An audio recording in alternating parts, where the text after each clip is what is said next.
ശക്തമായ കാറ്റിലും മഴയിലും വടക്കാഞ്ചേരി പരുത്തിപ്രയിൽ വീടിന് മുകളിൽ വീണ വലിയ മരം വടക്കാഞ്ചേരിയിൽ നിന്നെത്തിയ ഫയർഫോഴ്സ് സംഘം മുറിച്ചു നീക്കി. പരുത്തിപ്ര ഉന്നതിയിലെ പാലക്കുണ്ടിൽ മിനിയുടെ വീടിന് മുകളിലാണ് വലിയ മരം വീണ് അപകടാവസ്ഥയിൽ കിടന്നിരുന്നത്. Vadakkanchery fire station senior fire and rescue officer ഷിബുവിന്റെ നേതൃത്വത്തിലുള്ള സംഘമാണ് ഏറെ നേരത്തെ കഠിന പ്രയത്നത്തിനൊടുവിൽ മരം പൂർണ്ണമായും വെട്ടിമാറ്റിയത്.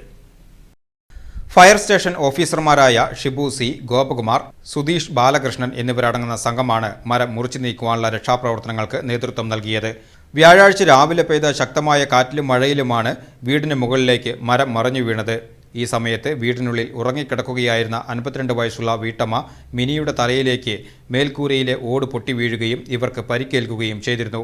വിവരമറിഞ്ഞ് വടക്കാഞ്ചേരി നഗരസഭാ ചെയർപേഴ്സൺ മിനി അരവിന്ദൻ, പൊതുമരാമത്ത് standing committee chairman PG Saneesh, councillor Bushara Rasheed, മുൻ കൗൺസിലർ KU പ്രദീപ് എന്നിവർ സ്ഥലത്തെത്തി ഫയർഫോഴ്സിന്റെ രക്ഷാപ്രവർത്തനങ്ങൾ വിലയിരുത്തി.